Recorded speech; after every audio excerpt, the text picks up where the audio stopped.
Olá a todos e bem-vindos. Antes de mergulharmos nesta história, que vos vai deixar de boca aberta, quero pedir-vos um favor. Se este relato vos tocar o coração, deem-lhe um bom gosto, subscrevam o canal e, claro, deixem um comentário com o que pensam. Acreditam que a verdade vem sempre ao de cima?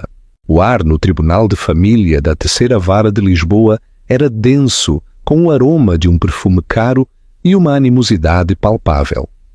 Na mesa do requerente sentava-se Duarte Castro, um homem cuja fortuna era discutida nas revistas de negócios, com um sorriso de suficiência nos lábios. Ao seu lado, a sua amante, Patrícia Gomes, parecia triunfante, com a mão pousada de forma possessiva no braço dele. Eram a imagem da vitória. Do outro lado do corredor, sentada sozinha, Clara Diniz era um fantasma na história da sua própria vida. O seu rosto pálido, o seu espírito aparentemente esmagado sob o peso da humilhação pública e das manobras legais. Duarte olhou para ela, um fugaz vislumbre de pena misturado com desdém nos seus olhos. Pensou que este era o ato final, a simples assinatura de papéis que descartariam o seu passado. Mas o que ele não sabia, o que ninguém naquela sala sabia, era que a mulher calada e modesta no estrado, a juíza Antônia Gomes, segurava uma pasta de cartão. E dentro dessa pasta havia um segredo suficientemente poderoso para converter a vitória dele numa detonação que destruiria a sua vida. A vida com Duarte Castro sempre foi uma encenação. Clara Diniz, uma discreta bibliotecária com amor por primeiras edições e tardes chuvosas, tinha sido arrastada para a sua órbita há uma década. Ele era uma força da natureza, um magnata da tecnologia que tinha construído um império a partir de uma startup numa garagem. Ele viu-a num leilão de caridade, a licitar por uma coleção rara, e ficou cativado pelo que ele chamou de sua autenticidade tranquila. O casamento deles foi durante anos o modelo a seguir no seu círculo social em Lisboa. Clara aprendeu a navegar pelas galas deslumbrantes, os jantares estratégicos e o incessante assédio dos paparazzi. Tornou-se a esposa corporativa perfeita, elegante, solidária e discreta. A sua imensa mansão, uma maravilha moderna de vidro e aço com vista para a barragem do Castelo de Bode, era a sua gaiola dourada.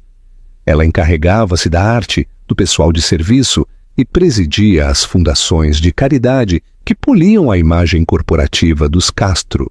Ela amava Duarte, ou pelo menos amava o homem que tinha sido no início. Aquele que a encontrava na biblioteca, a abraçava e lhe sussurrava que ela era a única coisa real no mundo dele. Mas, durante os últimos 2 anos, esse homem foi desaparecendo lentamente, substituído por um estranho que usava o rosto dele. A mudança foi sutil no início. As viagens de negócios para Rio de Janeiro e Genebra tornaram-se mais frequentes e demoravam mais tempo. Os telefonemas eram feitos em sussurros no terraço. Ele começou a colocar uma password no telemóvel, algo que nunca tinha feito. Quando ela lhe perguntava com suavidade, ele ria.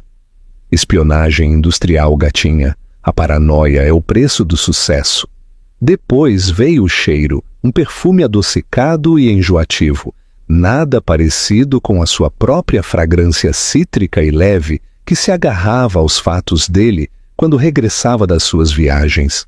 Ele atribuía isso a colegas europeus entusiastas. Cumprimentam com um beijo em ambas as faces, querida. É a cultura deles. Clara tentou acreditar nele. A alternativa era um abismo que ela não estava pronta para enfrentar. A vida deles era um edifício meticulosamente construído, e admitir uma fissura significava arriscar que tudo desabasse. Ela era a âncora, o centro de calma no mundo caótico dele. Esse era o papel dela. Esse era o acordo deles. A primeira prova irrefutável não veio com um estrondo, mas com o suave zumbido de uma impressora. Duarte pediu-lhe para imprimir um documento da sua pasta para uma reunião de manhã cedo. Quando as páginas saíram, uma folha final, impressa por engano, saiu com elas. Era uma confirmação de hotel, o Four Seasons em Paris. As datas coincidiam com a sua suposta conferência tecnológica em Berlim. A reserva era para uma suíte dupla. O coração dela bateu forte. Poderia ser um erro da assistente. Ela olhou para o nome na reserva: Duarte Castro. No rodapé, os custos do serviço de quartos estavam detalhados. 2 pedidos de champanhe e morangos, uma cobrança da boutique de lingerie do hotel. Pequeno almoço para 2 todas as manhãs durante 4 dias. Ela ficou ali, no estúdio silencioso e cavernoso, às 2 da manhã, com o papel a tremer na mão. A fria e dura realidade era inegável. Ele não só a estava a atrair, ele estava a viver uma segunda vida paralela. O homem que dormia na cama dela e a beijava de boa noite era um mentiroso. O que fariam no lugar de Clara? Confrontá-lo-iam de imediato ou procurariam mais provas? Quero ler as vossas opiniões nos comentários. Ela não o confrontou. O que é que lhe diria?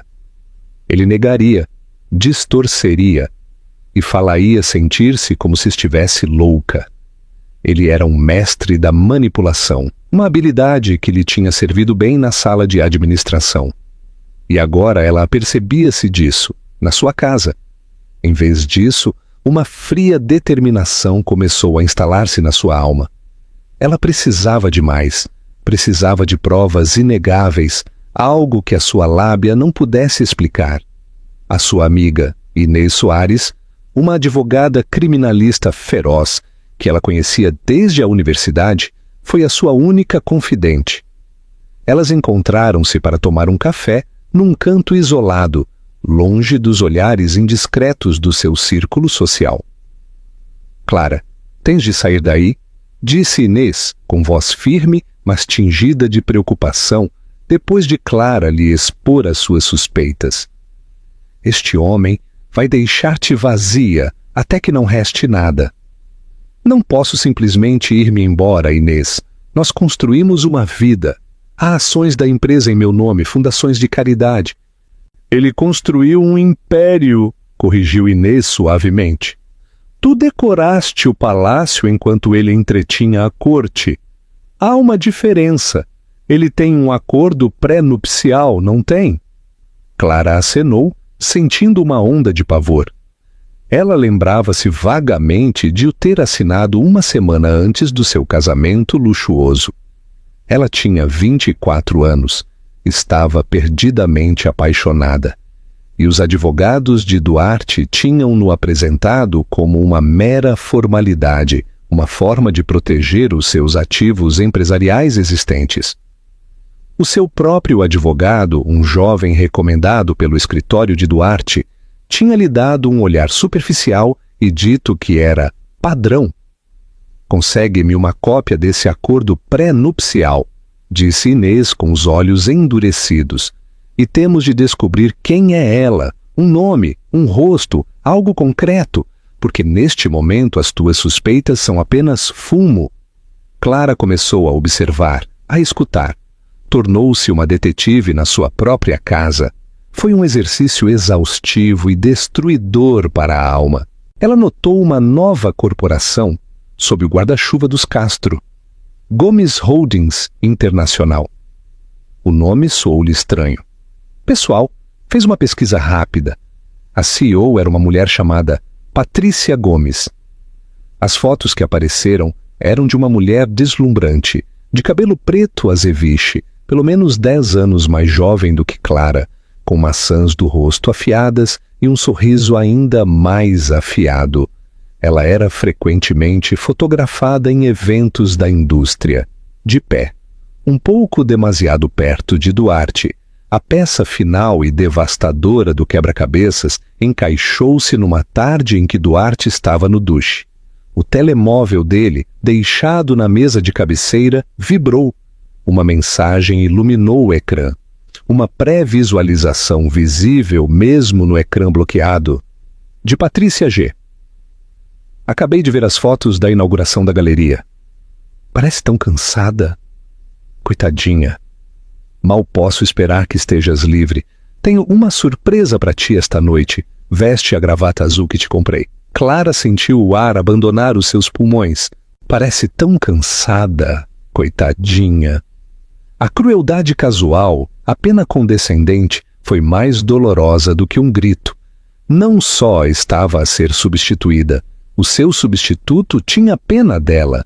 Naquele momento, o amor a que ela se tinha agarrado, a esperança que ela tinha cultivado de que tudo era um terrível mal-entendido, morreu.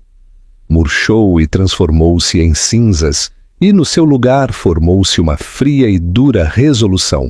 Ela não seria a coitadinha, ela não seria uma nota de rodapé na história de Duarte Castro. Ela lutaria. Ela tirou uma foto da mensagem com o seu próprio telemóvel. Depois foi ao seu armário. Encontrou o cofre escondido atrás de um painel falso e tirou a cópia do seu acordo pré-nupcial. Na manhã seguinte ligou a Inês. Eu tenho o acordo pré-nupcial, disse a sua voz desprovida da sua habitual calidez. E eu tenho um nome, Patrícia Gomes. Houve uma pausa do outro lado da linha.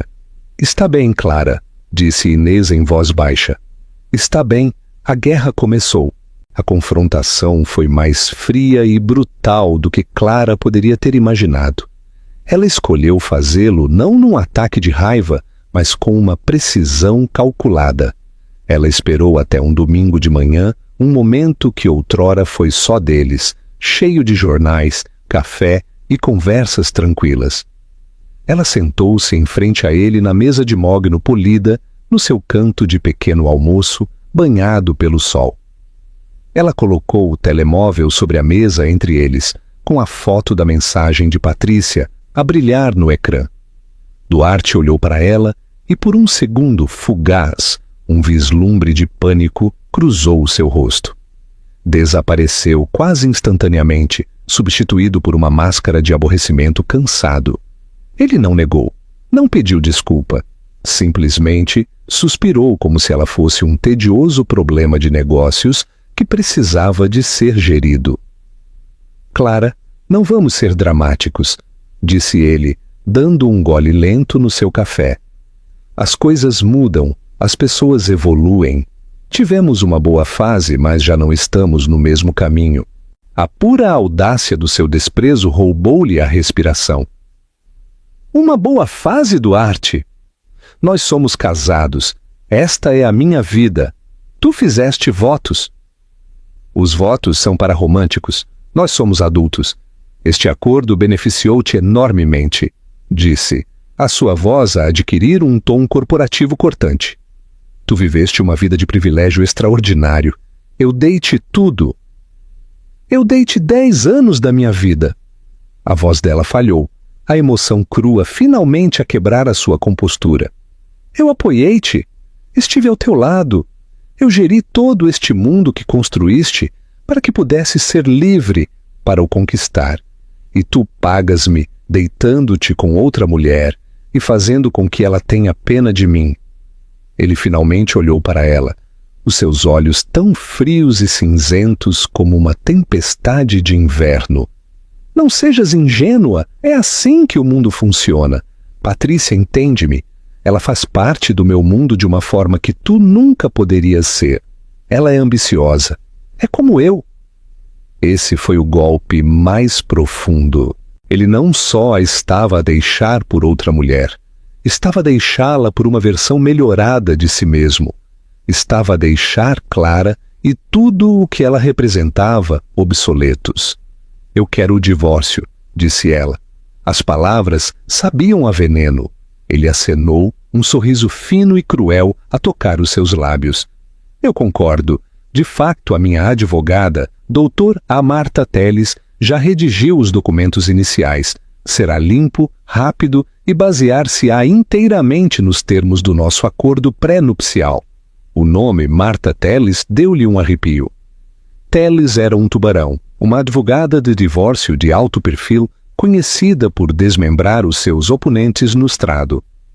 Duarte não só a tinha estado a trair, ele tinha estado a planear a sua estratégia de saída durante meses. Claro, serás bem cuidada, continuou ele, magnânimo na sua vitória. O acordo estipula um pagamento único de 1 milhão de euros, mais o apartamento na cidade. Um pacote de compensação generoso, pode-se dizer. 1 milhão de euros. Soava como uma fortuna para a bibliotecária que ela outrora foi, mas era menos do que o custo da arte nas suas paredes. Era uma miséria, uma migalha da vasta fortuna que ela tinha ajudado a construir e manter, uma fortuna avaliada em mais de 500 milhões de euros. Esta é a minha casa, Duarte. É um ativo corporativo, Clara, e está na hora de a desocupares. A crueldade era impressionante. Ele levantou-se, ajeitou o seu pullover de cachemira e saiu da divisão sem olhar para trás, deixando-a sozinha com os restos da sua vida. As semanas seguintes foram um borrão de humilhação. Duarte mudou-se, mas Patrícia instalou-se, não na casa principal, mas na esfera pública. Eram fotografados juntos em galas de caridade que Clara deveria ter copresidido em viagens de iate com amigos que outrora tinham sido seus, com as mãos entrelaçadas, os seus sorrisos radiantes. As páginas de sociedade e os blogs de mexericos pintavam uma narrativa sórdida. O dinâmico magnata da tecnologia, libertado do seu casamento aborrecido e formal, tinha encontrado uma nova parceira vibrante. Clara foi apagada, pintada como uma relíquia do passado dele. O seu advogado, Dr. Pedro Lopes, um advogado experiente e astuto que Inês lhe tinha recomendado, não adoçou a situação quando se encontraram no seu modesto escritório cheio de livros. Ele era a antítese da elegante Martha Telles. Era paciente, metódico, e os seus olhos tinham uma profunda e cansada compreensão da crueldade humana. Ele desdobrou o acordo pré-nupcial sobre a sua secretária. Isto é um trabalho desagradável, Clara, disse ele, os seus dedos a traçar as densas cláusulas. Foi redigido pelos melhores advogados corporativos que o dinheiro pode comprar. Renuncias aos teus direitos sobre quase todos os bens conjugais, incluindo qualquer valorização do valor da empresa dele durante o teu casamento. Tem até uma cláusula de infidelidade, mas está escrita a favor dele. Diz que se for provado que eu sou infiel, eu não recebo nada. Não há uma cláusula recíproca para ele, então ele pode trair e eu sou a única que é penalizada se o fizer? Perguntou Clara, sentindo uma onda de náuseas. Precisamente. Está concebido para lhe dar todo o poder. O nosso único ângulo real é provar que assinaste sob coação ou sem representação legal adequada. O meu advogado foi recomendado pelo escritório de advogados dele, lembrou Clara. E tenho a certeza de que eles têm a papelada para provar que era independente, respondeu Lopes com seriedade. Eles não são descuidados. Terão coberto todos os vestígios. Martha Telles argumentará que eras uma mulher educada que assinou um documento legal vinculativo. Vai pintar-te como uma caçadora de fortunas que agora está a tentar voltar atrás num acordo que aceitou alegremente quando os tempos eram bons. A sensação de desespero era sufocante. Então, o que é que fazemos? Lopes inclinou-se para a frente, a sua expressão séria. Lutamos uma guerra de desgaste, apresentamos moções, exigimos a divulgação, procuramos em cada extrato financeiro, cada entidade corporativa, cada conta offshore. Um homem com tanto dinheiro tem sempre segredos. Ele conta que te esgotes, que fiques sem dinheiro, que aceites a oferta insultuosa dele e simplesmente vás embora. Temos de provar que ele está errado. Temos de encontrar uma alavanca, algo que ele não queira que o mundo veja. A primeira ronda de escaramuças legais foi brutal. Marta Telles apresentou uma moção para que Clara fosse desalojada da casa, alegando que a sua presença estava a causar angústia emocional ao Sr. Castro. Ela enviou pedidos agressivos de divulgação, exigindo anos dos extratos bancários pessoais e faturas de cartão de crédito de Clara, à procura de qualquer compra que pudesse ser apresentada como esbanjadora ou irresponsável. Duarte, entretanto, travava uma guerra no Tribunal da Opinião Pública. Fontes anônimas começaram a filtrar histórias para os bloggers sobre o comportamento frio de Clara e os seus gastos extravagantes. Os amigos que outrora tinham jurado lealdade agora atravessavam a rua para evitá-la.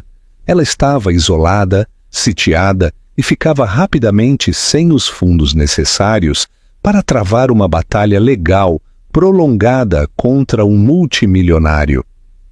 Viu-se obrigada a mudar-se para o pequeno apartamento na cidade, um lugar estéril e sem alma que se sentia mais como um hotel do que como um lar. Uma tarde chuvosa, enquanto desempacotava uma caixa de livros velhos, uma onda de tonturas e náuseas a invadiu. Ela atribuiu isso ao estresse. Tinha sido o seu companheiro constante durante meses. Mas quando voltou a acontecer no dia seguinte, um pensamento estranho e impossível começou a enraizar-se na sua mente. As suas mãos tremeram enquanto ela abria a embalagem da farmácia. 5 minutos depois, ela sentou-se no chão da casa de banho fria e desconhecida, a olhar para 2 linhas cor-de-rosa distintas. Estava grávida. A notícia atingiu-a não com alegria, mas com uma complexa tempestade de terror, desespero e um pequeno, ferozmente protegido brilho de algo mais. Esperança. Um filho. Uma parte de Duarte. Sim, mas uma parte dela também. Isto mudava tudo. Ele não podia simplesmente descartá-la agora. Não podia descartar o seu próprio filho. Isto, pensou ela, tem de ser a alavanca que o Dr. Lopes estava à procura. Isto vai forçá-lo a ser humano. Ela estava trágica e devastadoramente enganada. Contar a Duarte sobre a gravidez foi uma das coisas mais difíceis que Clara tinha tido de fazer. Solicitou uma reunião através dos seus advogados, um processo formal e estéril que enfatizava o abismo que agora existia entre eles. Encontraram-se numa sala de conferências neutra, no opulento escritório de advogados de Marta Telles, com o horizonte da cidade a brilhar friamente através das janelas do chão ao teto. Duarte e Mônica sentaram-se de um lado da vasta e polida mesa, Clara e Pedro Lopes no outro. Duarte parecia aborrecido, impaciente, como se estivesse a ser retido de uma reunião mais importante. Clara respirou fundo, o seu coração a bater a um ritmo frenético. Duarte, começou, a sua voz mais firme do que ela se sentia. Eu estou grávida. A reação não foi para o que ela se tinha preparado. Não houve choque, nem raiva, nem sequer um vislumbre das emoções complexas que ela tinha antecipado. Em vez disso, Marta Telles soltou uma risada curta e desdenhosa. Duarte simplesmente levantou uma sobrancelha, um sorriso cruel e calculista a formar-se no seu rosto. Bom, disse, recostando-se na sua cadeira. Que notavelmente conveniente. Estás encostada à parede num processo de divórcio, o acordo pré-nupcial é inquebrável e de repente estás grávida. Deves pensar que eu sou tolo. A implicação era tão clara quanto vil. É o teu filho, Duarte, disse Clara, a sua voz a tremer com uma mistura de raiva e incredulidade. Nós estivemos juntos. Foi na semana antes de ires embora. Estivemos? Refletiu Duarte, batendo uma caneta na mesa. Lembro-me de que essa altura foi bastante tensa. Lembro-me de uma grande distância entre nós. Ele olhou para ela diretamente, os seus olhos desprovidos de qualquer calor ou história. Mônica, qual é a nossa posição sobre isto? O tubarão sorriu. A nossa posição, Sr. Castro, é uma negação enfática. A alegação da Sra. Diniz é interesseira, infundada e, francamente, insultuosa. É uma tentativa transparente e desesperada de contornar um acordo pré-nupcial legalmente vinculativo. Formalmente, contestamos a paternidade desta suposta criança. As palavras ficaram suspensas no ar, densas e venenosas. Ele não só estava a negar o bebê, ele estava a acusá-la de infidelidade. A única coisa pela qual o acordo pré-nupcial estava concebido para a penalizar. Estava a usar o seu próprio milagre contra ela, distorcendo-o numa arma para a destruir completamente. Tu sabes que eu nunca estive com mais ninguém? Sussurrou Clara, o horror da sua estratégia a surgir. Tu sabes. Não sei de tal coisa, disse Duarte friamente. Estavas infeliz, estavas sozinha. Quem sabe o que fizeste para te consolar? Não é da minha conta. O bebê não é meu. Pedro Lopes bateu com a mão na mesa, a sua compostura finalmente a quebrar-se. Isto é um ultraje. Vamos submeter-nos a um teste de paternidade de imediato. Um simples teste de ADN provará que tu és o pai. Marta Teles estava pronta para isso. Claro, disse com suavidade. Depois de a criança nascer, não nos apressaremos a validar este jogo transparente. Concordaremos com um teste de ADN legalmente vinculativo ordenado pelo tribunal, realizado por um terceiro neutro assim que o nascimento ocorrer. Até então, consideramos este assunto uma fabricação maliciosa. Clara finalmente entendeu. Não se tratava apenas de negar o bebê. Tratava-se do timing. Ele ia arrastar isto durante meses. Iria deixá-la passar pela gravidez sozinha, sob uma nuvem de suspeita pública que ele atiçaria com regozijo. Iria deixar o mundo acreditar que ela era uma caçadora de fortunas infiel e mentirosa, que engravidou de outro homem para apanhar o seu marido rico. A humilhação seria implacável, pública e absoluta. A reunião terminou. Enquanto Clara saía, o seu corpo tremia. Ela sentiu o olhar de Duarte sobre ela.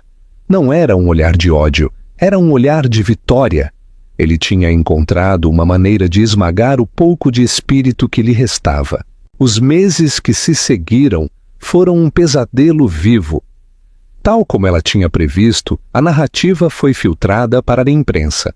Amigos anônimos do Sr. Castro expressaram a sua profunda dor pessoal e traição pela infidelidade chocante da sua esposa. Os posts nos blogs especulavam sobre a identidade do verdadeiro pai. Clara tornou-se uma pária. O estresse era imenso e o seu médico avisou-a sobre os possíveis efeitos na criança. O seu único santuário era o seu pequeno círculo de amigos leais como Inês e o apoio inabalável do Dr. Lopes. Ele isolou-a do pior dos ataques legais e focou-se na sua própria estratégia. Ele está a forçar a barra, Clara, disse-lhe Lopes durante uma das suas reuniões semanais.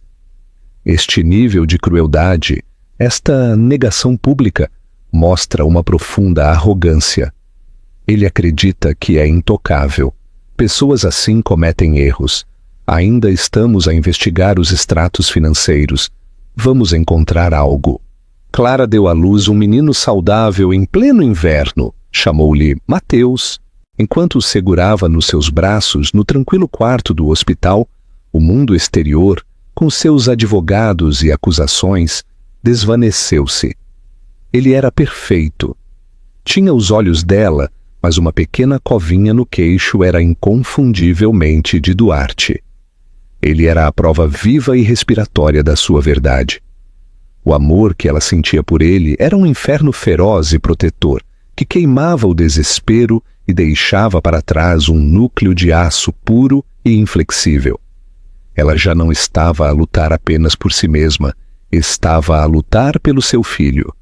2 semanas após o nascimento de Mateus, uma enfermeira designada pelo tribunal chegou ao apartamento para recolher uma amostra de ADN, uma zaragatoa simples e indolor do interior da bochecha de Mateus e outra de um Duarte Castro, com ar de desagrado numa localização separada. As amostras foram seladas, documentadas e enviadas para um laboratório aprovado pelo tribunal. Os resultados seriam entregues diretamente à juíza que presidia ao caso de divórcio, a juíza Antônia Gomes. A data do julgamento foi marcada para 6 semanas depois. Nesse período, o lado de Duarte ficou em silêncio. Eles tinham feito a sua acusação. Agora contentavam-se em deixá-la pairar à espera do veredito público. Duarte e Patrícia, no entanto, estavam mais visíveis do que nunca. Anunciaram o seu noivado numa luxuosa reportagem de revista. O artigo pintava Duarte como uma vítima resiliente que tinha encontrado o amor verdadeiro após uma dolorosa traição. Patrícia foi citada dizendo: Duarte tem o maior coração. Vê-lo magoado tem sido devastador, mas estamos a avançar mais fortes do que nunca. Clara leu o artigo com o estômago embrulhado, mas ao olhar para Mateus a dormir pacificamente no seu berço, a raiva não a consumiu. Alimentou-a. Ela estava pronta para o julgamento, estava pronta para que a verdade finalmente viesse à tona. Ela pensou que o clímax da sua história seria o momento em que os resultados do ADN seriam lidos, reivindicando-a e envergonhando Duarte.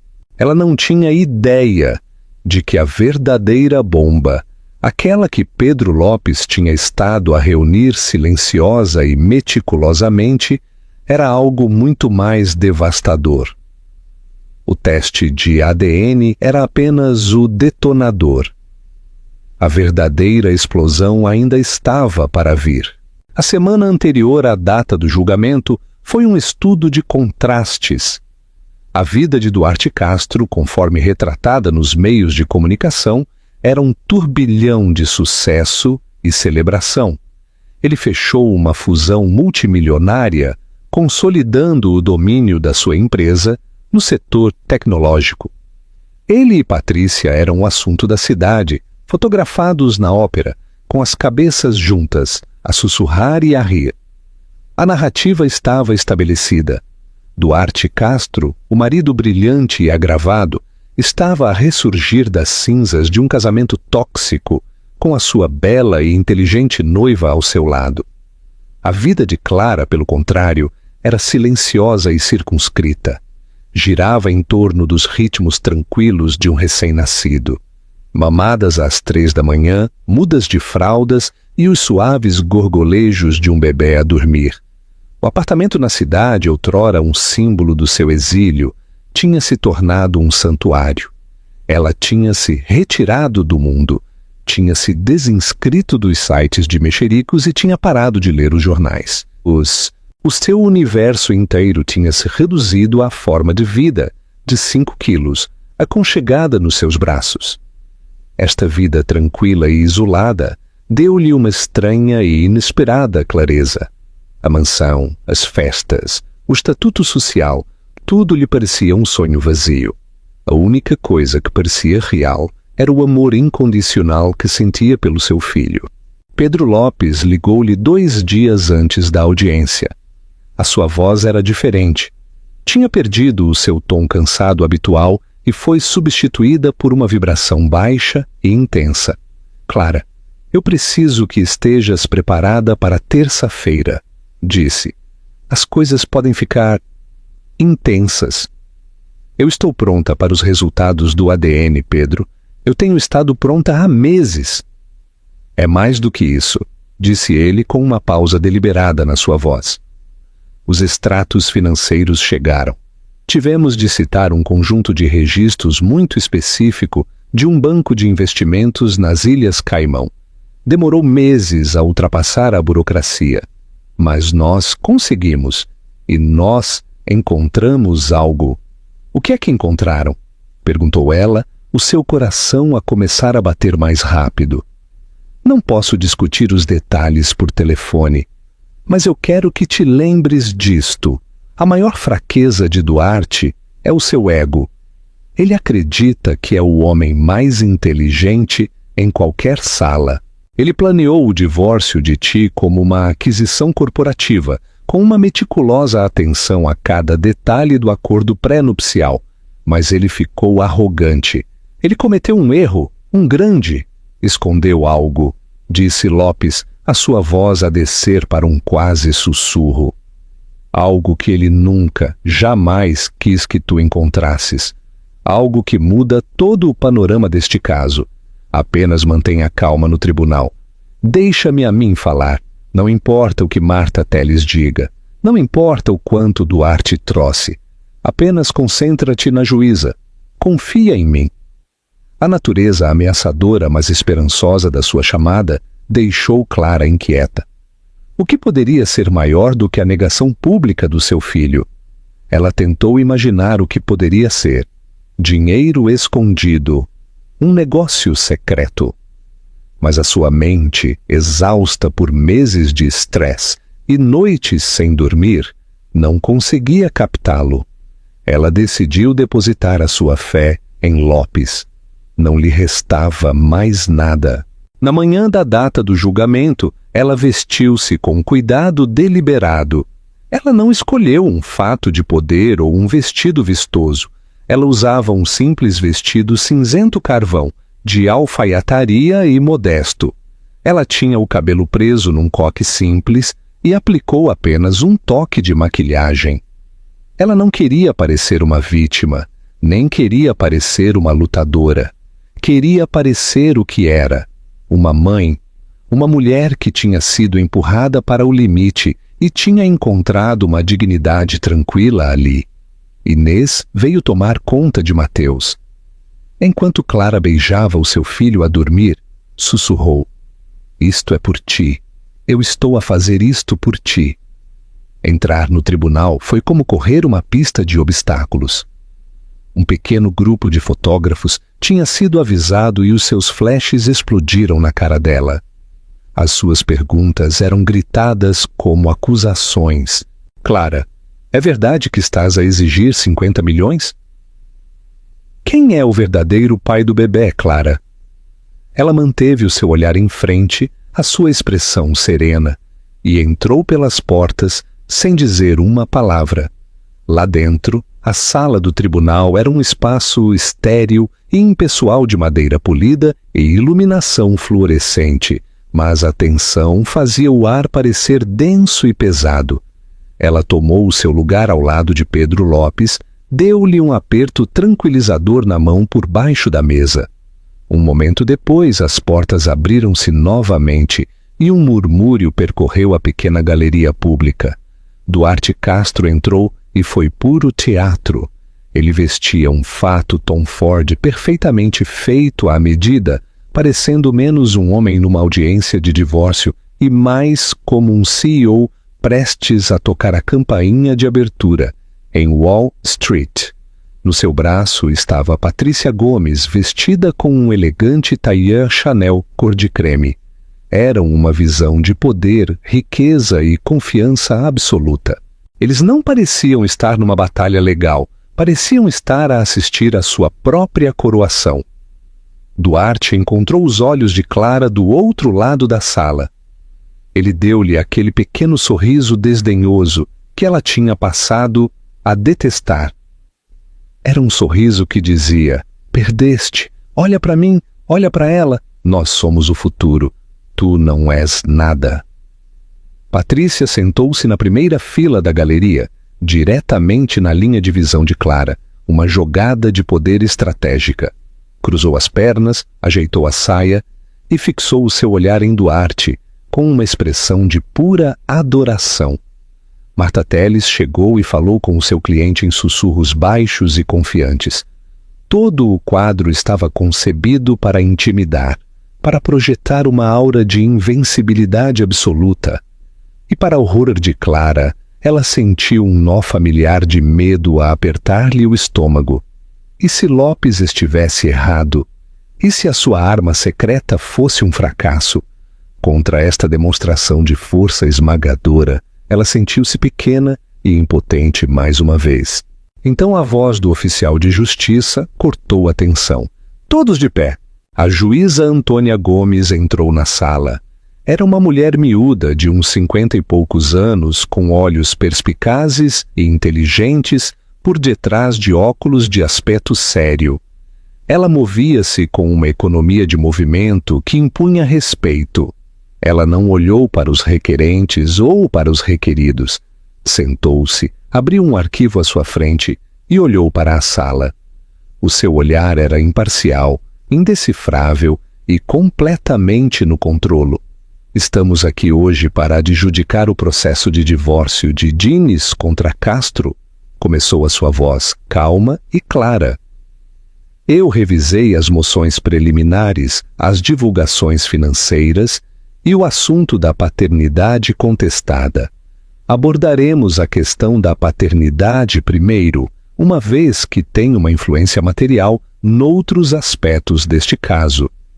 Senhor Castro, doutor A. Teles, vocês contestaram a paternidade da criança, Mateus Castro. O tribunal ordenou um teste de ADN. Os resultados foram entregues no meu gabinete ontem à tarde. Ela pegou numa única pasta de cartão. A pasta, aquela que Clara sabia que continha a sua reivindicação. Duarte recostou-se na sua cadeira, a imagem da indiferença. Ele até deu uma pequena piscadela cúmplice a Patrícia.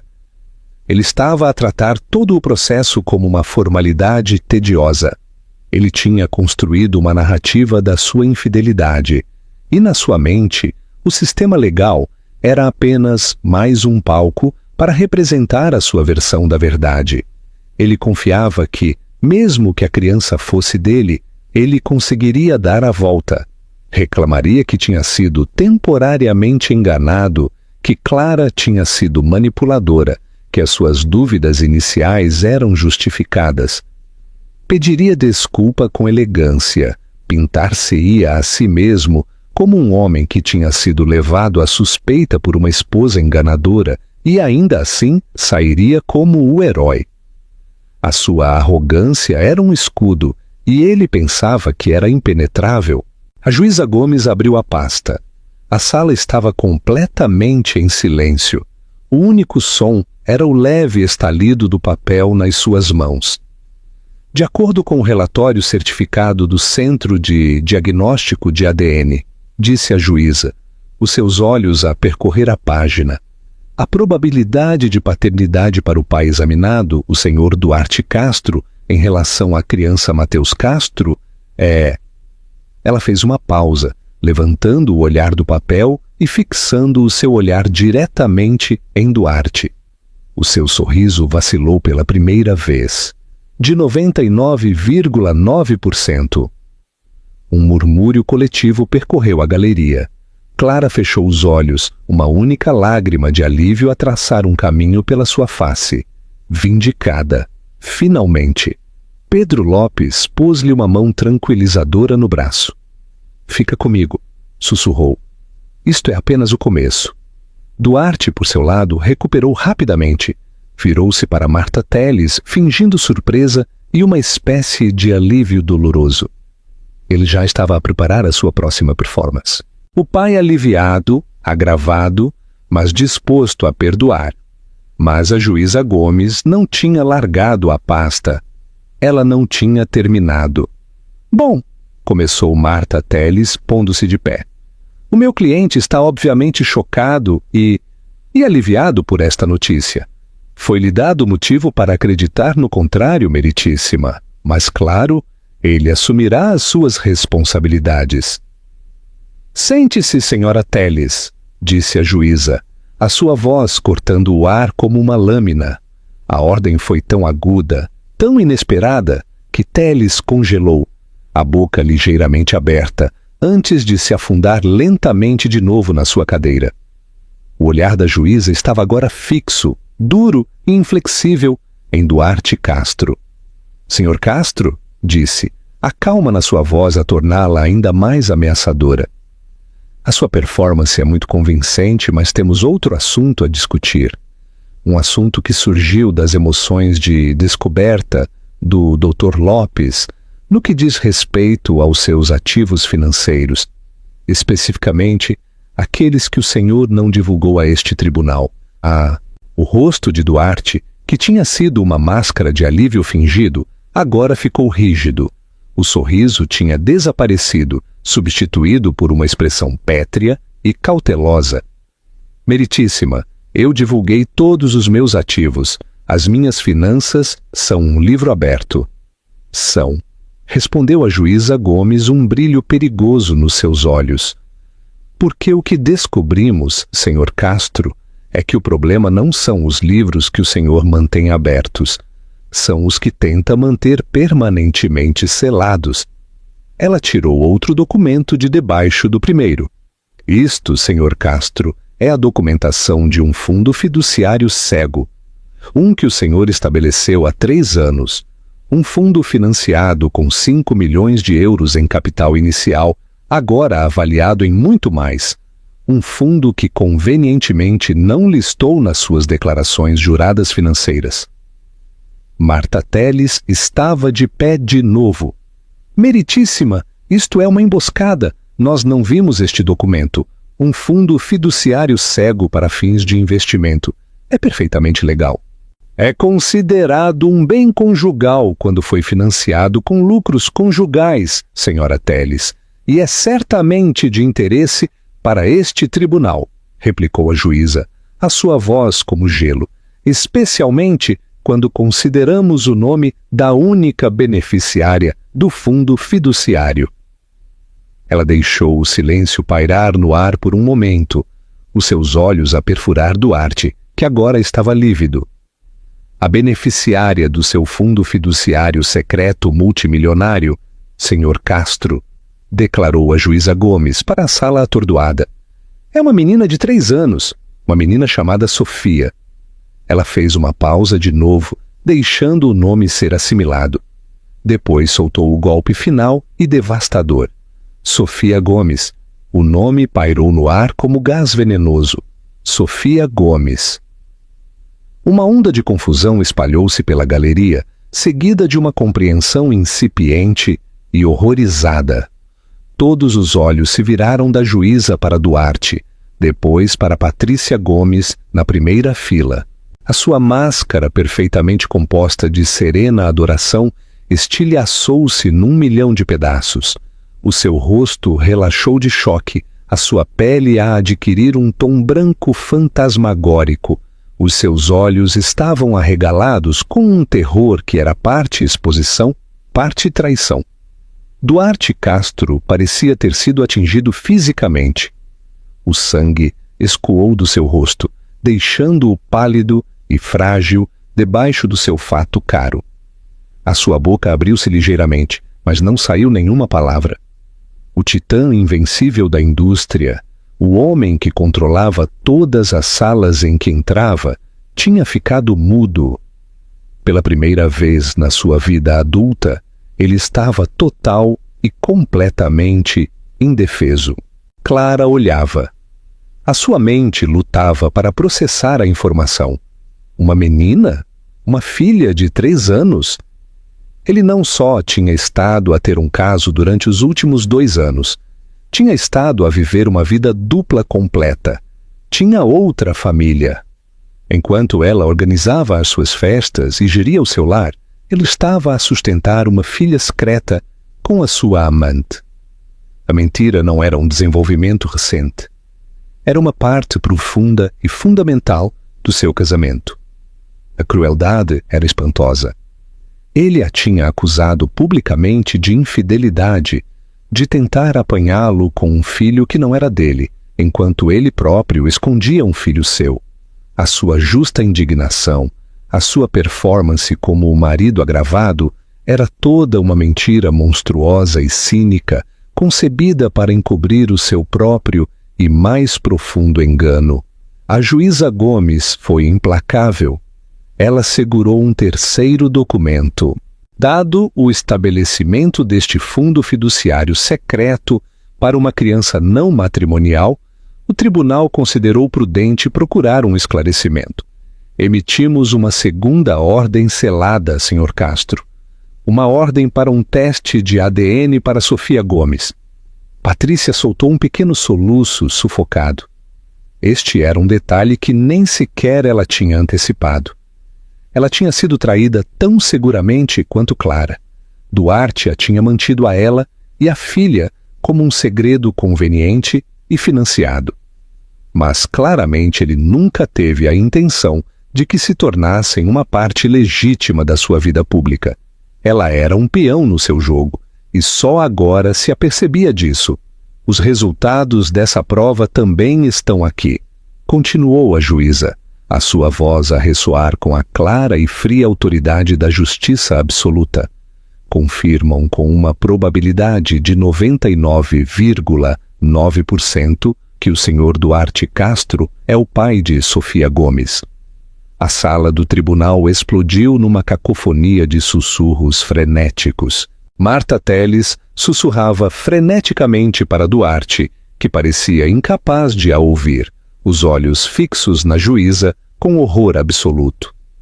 Permitam-me ser clara para o registro, disse a juíza Gomes, a sua voz a elevar-se acima do clamor, silenciando a sala mais uma vez. Enquanto casado com a senhora Clara Diniz, o senhor Duarte Castro gerou uma criança com a senhora Patrícia Gomes. Depois ocultou a existência desta criança e escondeu milhões de euros de bens conjugais num fundo fiduciário para benefício dela. Quando a sua esposa, a senhora Diniz, engravidou do seu herdeiro legal, ele negou pública e maliciosamente a paternidade, acusando-a da mesma infidelidade que ele próprio tinha estado a cometer durante anos. Ela fechou a pasta com um estrondo seco e final. Isto constitui fraude financeira contra o tribunal e contra a senhora Diniz.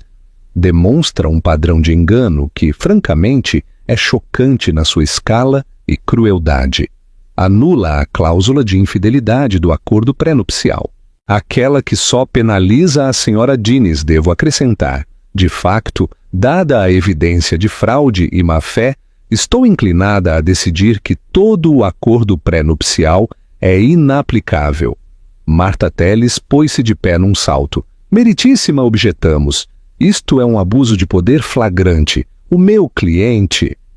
O seu cliente cometeu perjúrio nas suas declarações juradas financeiras, senhora Teles, replicou a juíza Gomes, os seus olhos a brilhar de raiva. Perpetrou uma fraude contra este tribunal? Se eu fosse a senhora, aconselhá-lo-ia a parar de cavar o buraco em que ele está antes que isto passe de um assunto de tribunal de família para um assunto penal.